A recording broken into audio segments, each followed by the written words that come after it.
नमस्कार दोस्तों, मैं डॉक्टर रियाज भदौरिया। हमारे YouTube चैनल पर आप सभी का स्वागत है।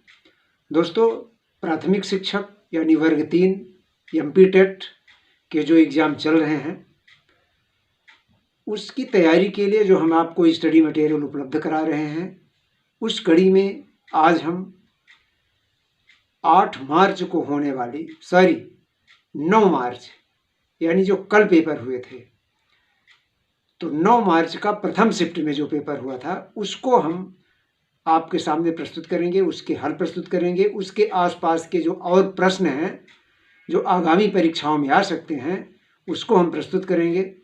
तो आप हमारे चैनल से जुड़े रहें। हम आपके समक्ष रोज़ पेपर में पूछे गए प्रश्नों की श्रृंखला को प्रस्तुत करते रहेंगे। तो दोस्तों, अगर हमारे चैनल को आपने अभी तक सब्सक्राइब नहीं किया है तो सब्सक्राइब कर लें और हमारे चैनल को सब्सक्राइब करने के बाद पूरे वीडियोज उसके देखा करें। जो पहले अपलोड कर चुका हूँ उसको भी, आगे जो करने वाला हूँ उसको, और उस पर अच्छे से एनालिसिस किया करें। आगे पीछे के प्रश्नों को पढ़ा करें। जो विचार आए मन में, जो नए प्रश्न आए, उसको हमारे पास कमेंट बॉक्स में के माध्यम से आप पूछ सकते हैं। तो दोस्तों, चलिए हम आज के प्रश्नों को शुरू करें। तो उसके पहले पुनः हम आपसे कहते हैं कि अगर आप हमारे वीडियोज़ को अपने मित्रों को चाहें तो उनको शेयर भी कर सकते हैं। तो चलिए बिना विलंब किए हुए अब हम चलते हैं अपने प्रश्नों पे।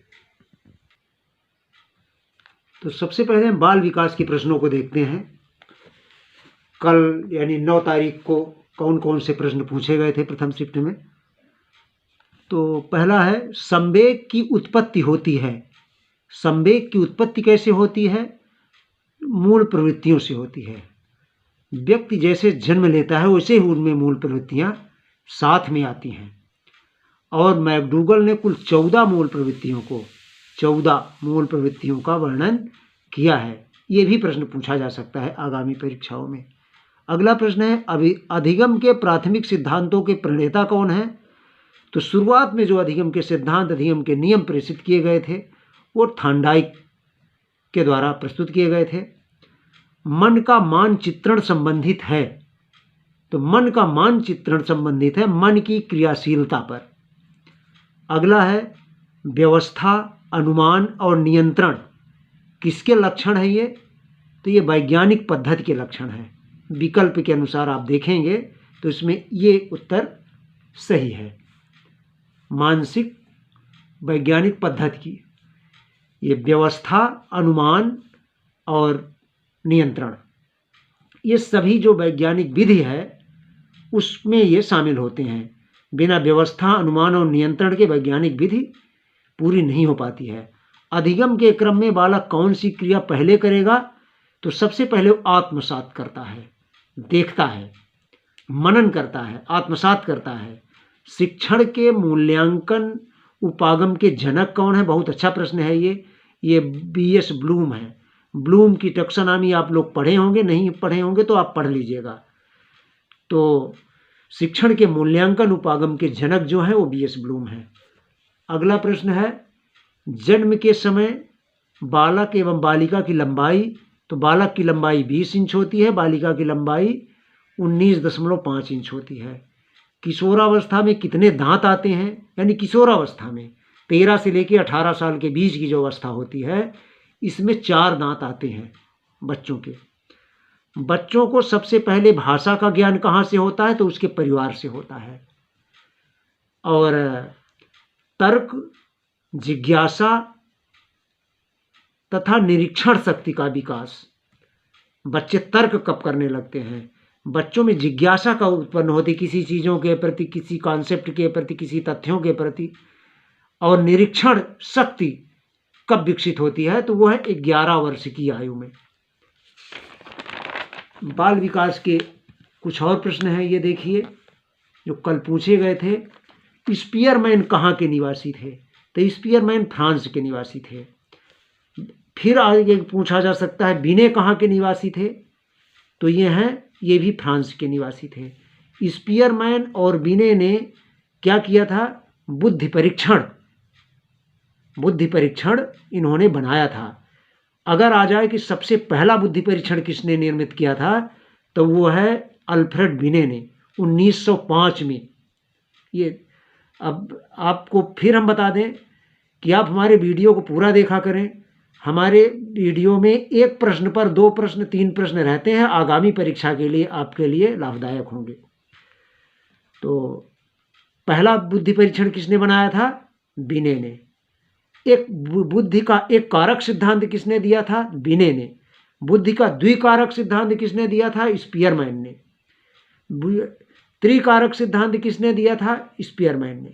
तो दोस्तों आप इसको देखा करें हमारे वीडियोस को। और हम एक और आपसे रिक्वेस्ट करेंगे कि शिक्षा मनोविज्ञान की मेरी स्वयं की बुक है, आप उसको amazon.com पर से भी प्राप्त कर सकते हैं, खरीद सकते हैं। तो शिक्षा मनोविज्ञान नाम से एक मेरी स्वयं की पुस्तक है, उसके राइटर हैं डॉक्टर एस भदौरिया, तो आप देख लीजिएगा उसको। उस पुस्तक में बुद्धि पढ़िए, सारे चैप्टर जितने आपके चैप्टर हैं सारे चैप्टर उसमें मिल जाएंगे, जितने आपके सिलेबस में है उसको अगर आप पढ़ेंगे तो इतना बेहतरीन अध्ययन होगा, कोई ताकत नहीं है जो सिलेक्शन से रोक सके। तो उस किताब को आप पढ़ें। अगला है मानसिक विकास के लिए अध्यापक का कार्य है। तो मानसिक विकास के लिए अध्यापक क्या करता है? बच्चों को सीखने का पर्याप्त अवसर देता है। ये बहुत आवश्यक है शिक्षक को करना। वाटसन ने नवजात शिशु में किन संवेगों की बात कही है? तो वाटसन ने बताया है कि जब शिशु पैदा होता है तो उसमें भय, क्रोध और स्नेह, ये तीनों ही संवेग जन्म ले लेते हैं जन्म के समय ही। प्रभावकारी दशाओं का वह संपूर्ण योग जिसमें जीव रहते हैं, तो वो है पर्यावरण। रटने की विधि किस उम्र के बच्चों हेतु प्रभावकारी है? तो 4 से 6 वर्ष के जो बच्चे होते हैं उनके लिए रटने वाली विधि ज़्यादा अच्छी होती है, क्योंकि उनमें समझ नहीं होती तो समझ नहीं सकते हैं, रट ही सकते हैं। आगे चलते हैं। पठन क्रिया का प्रारंभ होता है तो अर्थपूर्ण सामग्री से। सुनने तथा बोलने के कौशल के विकास में सर्वाधिक सहायक है सुनने तथा बोलने का कौशल। तो वह है परस्पर बातचीत। जब एक दूसरे से जब बातचीत बच्चे करेंगे तब उनमें बोलने का कौशल डेवलप होता है, सुनने का भी कौशल उसी समय डेवलप होता है। परियोजना विधि यानी प्रोजेक्ट विधि के जनक कौन है? तो प्रोजेक्ट विधि के जनक जो है वो किलपैट्रिक हैं। ये भी अमेरिका के हैं और ये जॉन डीवी, जो प्रयोजनवादी जॉन डीवी हैं, उनके शिष्य हैं। अब हम आगे चलते हैं। अब हम चलते हैं पर्यावरण के कुछ प्रश्न लेकर के आपके सामने। तो पर्यावरण में कुछ प्रश्न। भौगोलिक अध्ययन में कितने प्रकार के पर्यावरण शामिल हैं? तो 2 प्रकार के। मरुस्थल में पर्यावरण होता है, असंतुलित पर्यावरण होता है मरुस्थल में। अपशिष्टों के अपघटन करने के कारण उनमें प्राकृतिक संरक्षक कहा जाता है सूक्ष्म समुदाय का। अपघटक किस पोषण स्तर के जीव हैं? तो वो है पोषण स्तर 4 के जीव हैं जो अपघटक हैं। अब है हवा की उपस्थिति में ऑक्सीजन का प्रतिशत कितना है? तो 21%, नाइट्रोजन का प्रतिशत 79%, कार्बन डाइऑक्साइड का प्रतिशत 0.03%। अब हम पर्यावरण के लिए आप छात्रों को कौन सा चैनल देखने का सुझाव देंगे? यानी कौन सा चैनल का मतलब टीवी चैनल, टीवी चैनल की हम बात कर रहे हैं। तो नेशनल जियोग्राफी और डिस्कवरी चैनल देखने से बच्चों में पर्यावरण के प्रति रुझान बढ़ता है। अगला है छिपकली के श्वसन अंग कौन से हैं? तो यह फेफड़े। मनुष्य की कोहनी और घुटने में कौन सी संधि पाई जाती है? तो वो है हिंज संधि। आगे चलते हैं। आहार श्रृंखला का निर्माण करते हैं क्या? घास, बकरी और मानव जो है आहार श्रृंखला का निर्माण करते हैं। जीव भार का पिरामिड जिस पारिस्थितिक तंत्र में उलट जाता है वह है, आप जानते भी होंगे, पढ़े भी होंगे, तालाब। तो अगला है पर्यावरण के कुछ प्रश्न और हैं, ये देखिए। हर पोषण स्तर पर ऊर्जा की मात्रा घटती जाती है। ओजोन छिद्र के लिए उत्तरदायी है CFC, क्लोरोफ्लोरोकार्बन। कभी कभी ऐसा भी पूछ लेता है CFC का फुल फॉर्म क्या होता है? वह क्लोरोफ्लोरोकार्बन। ओजोन परत को मापा जाता है किससे? ओजोन परत को किससे नापा जाता है? तो डॉप्सन इकाई होती है उसके लिए। कभी न समाप्त होने वाली तथा प्रदूषण रहित ऊर्जा कौन सी है? तो सोलर एनर्जी यानी सौर ऊर्जा। आगे हम चलते हैं। वायु प्रदूषण के जैविक सूचक का कार्य करता है लाइकेन। वायु प्रदूषण के लिए जैविक सूचक का कार्य करता है लाइकेन।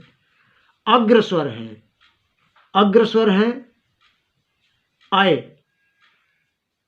उसमें जो आपके विकल्प में था अय, आ, ई, ए भी अग्रस्वर की श्रेणी में आते हैं, तो उनको भी आप देख लीजिएगा।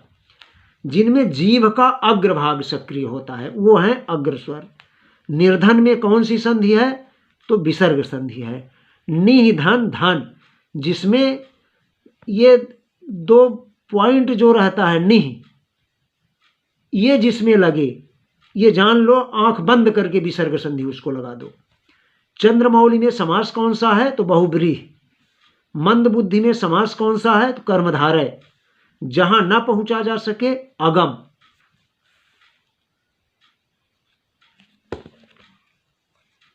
ये देखिए दोस्तों, अभी आप इसको देख नहीं पाए हैं। निर्धन में संधि कौन सी है? निधन धन। तो जहां ये 2 चिन्ह होते हैं संधि विच्छेद करने पर, जिसमें पहला चिन्ह के आगे ये चिन्ह लगता है पहले, तो उसमें विसर्ग संधि होती है। आप बिल्कुल बिना किसी कुछ सोचे समझे ऐसा लिख सकते हैं विसर्ग। चंद्रमौली में समास बहुब्रीहि, मंद बुद्धि में समास कर्मधारय, जहां न पहुंचा जा सके अगम। चाणक्य किसका प्रधानमंत्री था? ये देखिए पर्यावरण का ही है। ये दोस्तों बीच में हमने हिंदी के कुछ कर दिए हैं। चाणक्य किसका प्रधानमंत्री था? चंद्रगुप्त मौर्य का। चाणक्य का दूसरा एक और नाम था विष्णुगुप्त। गायत्री मंत्र की पुस्तक